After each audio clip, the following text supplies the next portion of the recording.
ನಾಳೆ ಮಕರ ಸಂಕ್ರಾಂತಿ. ನಿಮ್ಮ ರಾಶಿಯ ಪ್ರಕಾರ ಈ ವಸ್ತುಗಳನ್ನು ದಾನ ಮಾಡಿ. ಪೂರ್ವಜರ ಆಶೀರ್ವಾದದಿಂದ ವರ್ಷಪೂರ್ತಿ ಮನೆಯಲ್ಲಿ ಸಂಪತ್ತು ಸಮೃದ್ಧಿ ಹೆಚ್ಚಾಗುವುದು.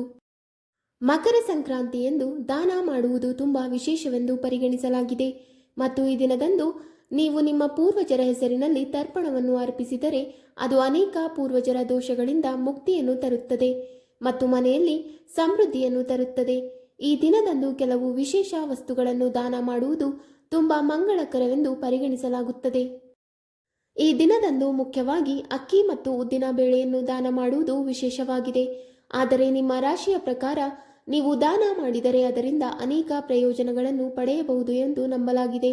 ಹಿಂದೂ ಕ್ಯಾಲೆಂಡರ್ ಪ್ರಕಾರ ಈ ವರ್ಷ ಮಕರ ಸಂಕ್ರಾಂತಿ ಹಬ್ಬವನ್ನು ಜನವರಿ 14ರಂದು ಮಂಗಳವಾರದಂದು ಆಚರಿಸಲಾಗುತ್ತದೆ ಮತ್ತು ಈ ದಿನ ನಿಮ್ಮ ರಾಶಿಯ ಪ್ರಕಾರ ಸರಿಯಾದ ವಸ್ತುಗಳನ್ನು ದಾನ ಮಾಡಿದರೆ ನಿಮ್ಮ ಮನೆಯಲ್ಲಿ ಯಾವಾಗಲೂ ಆರ್ಥಿಕ ಲಾಭ ಮತ್ತು ಸಮೃದ್ಧಿ ಇರುತ್ತದೆ.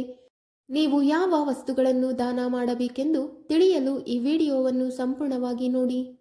1. ಮೇಷರಾಶಿ. ಮಂಗಳವನ್ನು ಮೇಷರಾಶಿಯ ಆಡಳಿತ ಗ್ರಹವೆಂದು ಪರಿಗಣಿಸಲಾಗುತ್ತದೆ ಮತ್ತು ಅದರ ಬಣ್ಣ ಕೆಂಪು. ಮೇಷರಾಶಿಯ ಜನರು ಯಾವುದೇ ಸಂದರ್ಭಗಳಲ್ಲಿ ಕೆಂಪು ಬಟ್ಟೆಗಳನ್ನು ಧರಿಸಿದರೆ ಅಥವಾ ಕೆಂಪು ವಸ್ತುಗಳನ್ನು ದಾನ ಮಾಡಿದರೆ ಅವರು ತಮ್ಮ ಜೀವನದಲ್ಲಿ ಅದ್ಭುತ ಪ್ರಯೋಜನಗಳನ್ನು ಪಡೆಯುತ್ತಾರೆ ಎಂದು ನಂಬಲಾಗಿದೆ. ಮಕರ ಸಂಕ್ರಾಂತಿಯ ದಿನ ಸಹ ಕೆಂಪು ವಸ್ತುಗಳನ್ನು, ಮುಖ್ಯವಾಗಿ ಕೆಂಪು ಧಾನ್ಯಗಳನ್ನು ದಾನ ಮಾಡಲು ಸಲಹೆ ನೀಡಲಾಗುತ್ತದೆ. ಇದರೊಂದಿಗೆ ಈ ದಿನದಂದು ಕೆಂಪು ವಸ್ತ್ರವನ್ನು ದಾನ ಮಾಡಿದರೆ ಅದು ನಿಮಗೆ ಒಳ್ಳೆಯದು ಮತ್ತು ಪಿತೃದೋಷಗಳಿಂದ ನಿಮ್ಮನ್ನು ಮುಕ್ತಗೊಳಿಸಲು ಸಹಾಯ ಮಾಡುತ್ತದೆ. 2. ವೃಷಭ ರಾಶಿ. ವೃಷಭ ರಾಶಿಯ ಜನರು ಮಕರ ಸಂಕ್ರಾಂತಿಯ ದಿನದಂದು ಬಿಳಿ ಎಳ್ಳನ್ನು ದಾನ ಮಾಡಲು ಸಲಹೆ ನೀಡಲಾಗುತ್ತದೆ. ಈ ದಿನ ನೀವು ಯಾವುದೇ ಬಿಳಿ ವಸ್ತುವನ್ನು ದಾನ ಮಾಡಿದರೆ ಅದು ನಿಮಗೆ ಮಂಗಳಕರವಾಗಿರುತ್ತದೆ. ಆದರೆ ಮುಖ್ಯವಾಗಿ ಅಕ್ಕಿ ಅಥವಾ ಬಿಳಿ ಎಳ್ಳನ್ನು ದಾನ ಮಾಡಲು ಸಲಹೆ ನೀಡಲಾಗುತ್ತದೆ. ಈ ದಿನ ನೀವು ಸಕ್ಕರೆಯನ್ನು ದಾನ ಮಾಡಿದರೆ ಅದು ನಿಮಗೆ ತುಂಬ ಫಲಪ್ರದವೆಂದು ಪರಿಗಣಿಸಲಾಗುತ್ತದೆ. ವೃಷಭ ರಾಶಿಯ ಜನರು ಮಕರ ಸಂಕ್ರಾಂತಿಯಂದು ಬಿಳಿ ಬಟ್ಟೆಗಳನ್ನು ದಾನ ಮಾಡಲು ಸಲಹೆ ನೀಡಲಾಗುತ್ತದೆ. ಈ ದಿನದಂದು ಅಗತ್ಯವಿರುವ ವ್ಯಕ್ತಿಗೆ ಬಿಳಿ ಉಣ್ಣೆಯ ಬಟ್ಟೆ ಅಥವಾ ಹೊದಿಕೆಯನ್ನು ದಾನ ಮಾಡಿ. 3. ಮಿಥುನ ರಾಶಿ. ಮಿಥುನ ರಾಶಿಯ ಆಡಳಿತ ಗ್ರಹ ಬುಧ ಮತ್ತು ಅದರ ಬಣ್ಣ ಹಸಿರು. ನಾಳೆ ಮಕರ ಸಂಕ್ರಾಂತಿಯ ದಿನದಂದು ನೀವು ಹಸಿರು ತರಕಾರಿಗಳು ಅಥವಾ ಹಸಿರು ಬಟ್ಟೆಯಂತಹ ಹಸಿರು ವಸ್ತುಗಳನ್ನು ದಾನ ಮಾಡಿದರೆ ನಿಮ್ಮ ಜೀವನದಲ್ಲಿ ಸಮೃದ್ಧಿ ಇರುತ್ತದೆ ಮತ್ತು ನೀವು ಯಶಸ್ಸನ್ನು ಪಡೆಯುತ್ತೀರಿ. ಮಿಥುನ ರಾಶಿಯ ಜನರು ಮಕರ ಸಂಕ್ರಾಂತಿಯಂದು ಹಸಿರು ಹೆಸರು ಬೇಳೆಯನ್ನು ದಾನ ಮಾಡಲು ಸಲಹೆ ನೀಡಲಾಗುತ್ತದೆ. 4. ಕರ್ಕರಾಶಿ. ಚಂದ್ರನನ್ನು ಕರ್ಕರಾಶಿಯ ಆಡಳಿತ ಗ್ರಹ ಎಂದು ಪರಿಗಣಿಸಲಾಗುತ್ತದೆ ಮತ್ತು ಚಂದ್ರನ ಬಣ್ಣವು ಬಿಳಿಯಾಗಿರುತ್ತದೆ. ಆದ್ದರಿಂದ ಈ ದಿನ ನೀವು ಅಗತ್ಯವಿರುವ ವ್ಯಕ್ತಿಗೆ ಬಿಳಿ ವಸ್ತುಗಳನ್ನು ದಾನ ಮಾಡಿದರೆ ಅದು ನಿಮಗೆ ಶುಭ ಫಲಿತಾಂಶಗಳನ್ನು ತರುತ್ತದೆ. ಈ ದಿನ ನೀವು ಮುಖ್ಯವಾಗಿ ಬಿಳಿ ಬಟ್ಟೆಗಳನ್ನು ದಾನ ಮಾಡಬೇಕು ಮತ್ತು ಸಾಧ್ಯವಾದರೆ ಹಾಲು, ಮೊಸರು ಅಥವಾ ತುಪ್ಪವನ್ನು ದಾನ ಮಾಡಿ. ಇದು ನಿಮ್ಮ ಜೀವನದಲ್ಲಿ ಸಾಮರಸ್ಯವನ್ನು ಕಾಪಾಡುತ್ತದೆ ಮತ್ತು ಸಂತೋಷವನ್ನು ತರುತ್ತದೆ. 5. ಸಿಂಹರಾಶಿ. ಸೂರ್ಯನನ್ನು ಸಿಂಹರಾಶಿಯ ಆಡಳಿತ ಗ್ರಹ ಎಂದು ಪರಿಗಣಿಸಲಾಗಿದೆ.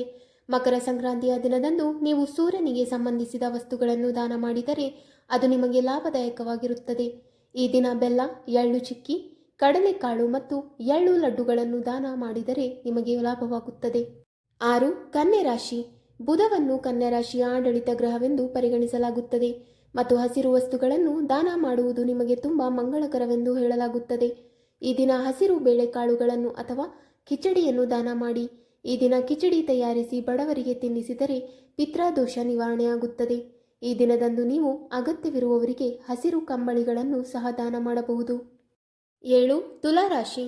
ತುಲಾರಾಶಿಯ ಜನರು ಶುಕ್ರನಿಂದ ಆಳಲ್ಪಡುತ್ತಾರೆ ಮತ್ತು ಅವರ ಬಣ್ಣವನ್ನು ಬಿಳಿ ಎಂದು ಪರಿಗಣಿಸಲಾಗುತ್ತದೆ. ಮಕರ ಸಂಕ್ರಾಂತಿಯ ದಿನದಂದು ನೀವು ಅಕ್ಕಿಯಂತಹ ಬಿಳಿ ಧಾನ್ಯಗಳನ್ನು ದಾನ ಮಾಡಿದರೆ ಈ ದಿನ ನೀವು ಗೋಡಂಬಿ, ಮಖಾನ ಇತ್ಯಾದಿ ಬಿಳಿ ಒಣಹಣ್ಣುಗಳನ್ನು ಸಹ ದಾನ ಮಾಡಬಹುದು. ಈ ದಿನ ಬಿಳಿ ಬಟ್ಟೆಗಳನ್ನು ದಾನ ಮಾಡುವುದು ಸಹ ನಿಮಗೆ ಮಂಗಳಕರವಾಗಿರುತ್ತದೆ. 8. ವೃಶ್ಚಿಕ ರಾಶಿ. ವೃಶ್ಚಿಕ ರಾಶಿಯ ಅಧಿಪತಿ ಮಂಗಳವಾಗಿದ್ದು ಮಕರ ಸಂಕ್ರಾಂತಿಯ ದಿನದಂದು ಕಡಲೆಕಾಳು, ಬೆಲ್ಲ ಮತ್ತು ಕೆಂಪು ಬಣ್ಣದ ಬೆಚ್ಚಗಿನ ಬಟ್ಟೆಗಳ ಜೊತೆಗೆ ಕೆಂಪು ವಸ್ತುಗಳನ್ನು ದಾನ ಮಾಡಿದರೆ ನಿಮ್ಮ ಪೂರ್ವಜರ ಅಸಮಾಧಾನದಿಂದ ನೀವು ಪರಿಹಾರವನ್ನು ಪಡೆಯುತ್ತೀರಿ ಮತ್ತು ಮನೆಯಲ್ಲಿ ಸಂತೋಷ ಇರುತ್ತದೆ. 9. ಧನುರಾಶಿ. ಗುರುವನ್ನು ಧನುರಾಶಿಯ ಆಡಳಿತ ಗ್ರಹವೆಂದು ಪರಿಗಣಿಸಲಾಗುತ್ತದೆ ಮತ್ತು ಅದರ ಬಣ್ಣ ಹಳದಿಯಾಗಿದೆ. ಮಕರ ಸಂಕ್ರಾಂತಿಯಂದು ಹಳದಿ ಪದಾರ್ಥಗಳಾದ ಬೇಳೆಕಾಳು ಮತ್ತು ಹಳದಿ ಬಟ್ಟೆಗಳನ್ನು ದಾನ ಮಾಡಿದರೆ ಶುಭ ಫಲಗಳು ದೊರೆಯುತ್ತವೆ ಮತ್ತು ಪೂರ್ವಜರ ಅಸಮಾಧಾನ ದೂರವಾಗುತ್ತದೆ. 10. ಮಕರ ರಾಶಿ. ಶನಿಯನ್ನು ಮಕರ ರಾಶಿಯ ಆಡಳಿತ ಗ್ರಹವೆಂದು ಪರಿಗಣಿಸಲಾಗುತ್ತದೆ ಮತ್ತು ಅದರ ಬಣ್ಣ ಕಪ್ಪು. ಮಕರ ಸಂಕ್ರಾಂತಿಯ ದಿನದಂದು ನೀವು ಕಪ್ಪು ಉಂಡೆ ಮತ್ತು ಕಪ್ಪು ಎಳ್ಳು ಮುಂತಾದ ಕಪ್ಪು ಧಾನ್ಯಗಳನ್ನು ದಾನ ಮಾಡಿದರೆ ಅದು ನಿಮಗೆ ಮಂಗಳಕರವಾಗಿರುತ್ತದೆ. ಈ ದಿನ ನೀವು ಬಡವರು ಅಥವಾ ನಿರ್ಗತಿಕರಿಗೆ ಕಪ್ಪು ಕಂಬಳಿಗಳನ್ನು ದಾನ ಮಾಡಬೇಕು. ನಿಮ್ಮ ಮನೆಯಲ್ಲಿ ಯಾವಾಗಲೂ ಸಂತೋಷ ತುಂಬಿ ತುಳುಕುತ್ತದೆ. 11. ಕುಂಭರಾಶಿ. ಕುಂಭರಾಶಿಯ ಜನರು ಮಕರ ಸಂಕ್ರಾಂತಿಯ ದಿನದಂದು ಉಣ್ಣೆಯ ಬಟ್ಟೆ ಮತ್ತು ಚರ್ಮದ ವಸ್ತುಗಳನ್ನು ದಾನ ಮಾಡಿದರೆ ವರ್ಷಪೂರ್ತಿ ಶುಭ ಫಲಗಳು ಸಿಗುತ್ತವೆ. ಈ ದಿನ ನೀವು ಸಾಸಿವೆ ಎಣ್ಣೆ ಮತ್ತು ಕಪ್ಪು ಹೊದಿಕೆಯನ್ನು ಸಹ ದಾನ ಮಾಡಬೇಕು. 12. ಮೀನರಾಶಿ. ಮೀನರಾಶಿಯವರು ಮಕರ ಸಂಕ್ರಾಂತಿಯ ದಿನದಂದು ಹಳದಿ ವಸ್ತುಗಳು, ಧಾನ್ಯಗಳು ಮತ್ತು ಬಟ್ಟೆಗಳನ್ನು ದಾನ ಮಾಡಿದರೆ ಅವರು ಶುಭ ಫಲಿತಾಂಶಗಳನ್ನು ಪಡೆಯಬಹುದು. ಈ ದಿನ ನೀವು ಬೇಳೆಕಾಳುಗಳು ಅಥವಾ ಬೇಳೆ ಹಿಟ್ಟನ್ನು ದಾನ ಮಾಡಬೇಕು.